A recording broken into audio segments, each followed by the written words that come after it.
కడియం శ్రీహరి గారు.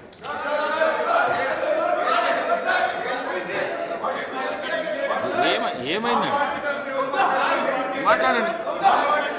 ఎందుకంత ఆవేశము? ఎందుకంత ఆవేశం? ఇస్తా మాట్లాడండి. పోండి. మీ సీట్లలో పోండి. మీ ప్రాక్టీస్ మంచిగా లేదు. చదువుకున్న వ్యక్తులు మీరు. అధ్యక్ష, మీ ప్రాక్టీస్ మంచిగా ఇస్తున్నా సమయం ఇచ్చినందుకు మీకు ఇస్తాను. మీకు ప్రత్యేకమైన ఇప్పుడు ఇస్తాను. ధన్యవాదాలు అధ్యక్ష. శ్రీహరి గారు 1 minute ఇస్తున్నా. నడవండి. మీకు మైక్ ఇస్తా. నడవండి. మైక్ ఇస్తున్నా. మీకు ఇస్తున్నా. సబితా ఇంద్రారెడ్డికి మైకు కాదు. ఈ ఇష్యూ మీద మాట్లాడితే ఇస్తా, లేకుంటే ఇవ్వను.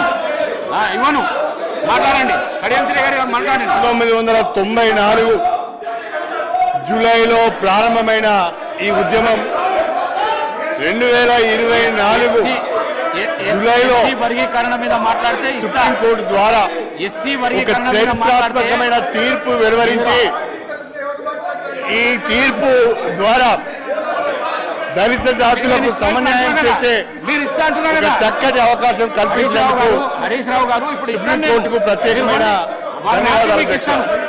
వారిని ఆపి మీకు ఇస్తాను. వర్గీకరణకు సంబంధించి అన్ని రాజకీయ పార్టీలు సంఘీభావం తెలిపాయి. గతంలో ఉన్న అన్ని ప్రభుత్వాలు కూడా శాసనసభలో ఏకగ్రీవ తీర్మానం కూడా చేశాయి. తెలుగుదేశం ప్రభుత్వము, కాంగ్రెస్ ప్రభుత్వము, బీఆర్ఎస్ ప్రభుత్వము, మూడు ప్రభుత్వాలు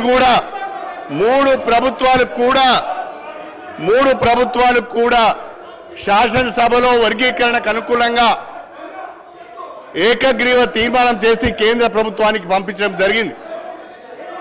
దండోరా ఉద్యమానికి అన్ని రాజకీయ పార్టీల మద్దతు లభించింది. దండోరా ఉద్యమానికి సమాజం యొక్క మద్దతు కూడా లభించింది. అందరూ కోరుకున్న విధంగా ఈరోజు వర్గీకరణకు అనుకూలంగా సుప్రీంకోర్టు తీర్పు ఇచ్చింది. ఈ సుప్రీంకోర్టు తీర్పును అందరూ కూడా స్వాగతించాలని చెప్పి నేను మనసారా కోరుకుంటున్నాను అధ్యక్ష. 30 సంవత్సరాలుగా ఈ ఉద్యమంతో నేను అసోసియేట్ అయి ఉన్నాను. అధికార పార్టీలో ఉన్నా, ప్రతిపక్షంలో ఉన్నా నేను దండోరా ఉద్యమంతో అసోసియేట్ అయి ఉన్నాను. అన్ని రాజకీయ పార్టీలు కూడా ఈ ఉద్యమానికి సంఘీభావం తెలిపాయి. ఈ నేపథ్యంలో సుప్రీంకోర్టు తీర్పు వచ్చింది. రాష్ట్రంలో కాంగ్రెస్ ప్రభుత్వం ఏర్పడగానే గౌరవనీయులు ముఖ్యమంత్రి గారు రేవంత్ రెడ్డి గారి నాయకత్వంలో ఈ వర్గీకరణకు సంఘీభావాన్ని తెలుపుతూ సుప్రీంకోర్టులో అఫిడవిట్ వేయడం జరిగింది. నేను ఒక శాసనసభ్యునిగా దళిత వర్గాలకు చెందిన వ్యక్తిగా మాట్లాడుతున్నాను. దయచేసి సభ్యులందరూ కూడా దీన్ని అర్థం చేసుకోవాల్సిందిగా కోరుతున్నాను. భారత రాష్ట్ర సమితి సభ్యులకు ఈ తీర్పు పట్ల ఏమాత్రం కూడా అవగాహన ఉన్నట్టుగా లేదు.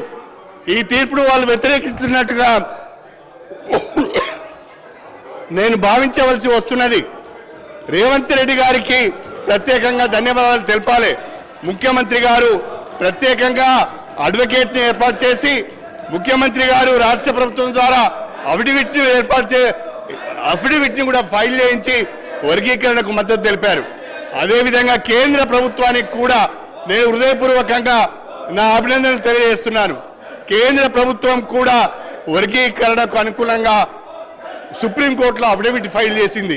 కేంద్ర రాష్ట్ర ప్రభుత్వాలకు వర్గీకరణకు అనుకూలంగా అఫిడవిట్లు ఫైల్ చేసినందుకు హృదయపూర్వకంగా దళిత జాతుల నుంచి నేను అభినందనలు తెలియజేస్తూ ఈ తీర్పును స్వాగతిస్తూ ఇవాళ ముఖ్యమంత్రి గారు ఏదైతే ప్రకటన చేశారో ఇప్పుడు ఇచ్చిన నోటిఫికేషన్లో రాబోయే నోటిఫికేషన్లో కూడా ఈ యొక్క వర్గీకరణకు సంబంధించిన తీర్పును అమలు చేస్తామని అవసరమైతే ఆర్డినెన్స్ కూడా తీసుకొస్తామని చెప్పినందుకు ప్రత్యేకంగా ముఖ్యమంత్రి శ్రీ రేవంత్ రెడ్డి గారికి ఈ జాతుల పక్షాన ధన్యవాదాలు తెలుపుకుంటూ సుప్రీంకోర్టు తీర్పును స్వాగతిస్తూ ఈ అవకాశం మీరు నాకు ఇచ్చినందుకు ధన్యవాదాలు తెలుపుకుంటూ సెలవు తీసుకుంటున్నాను.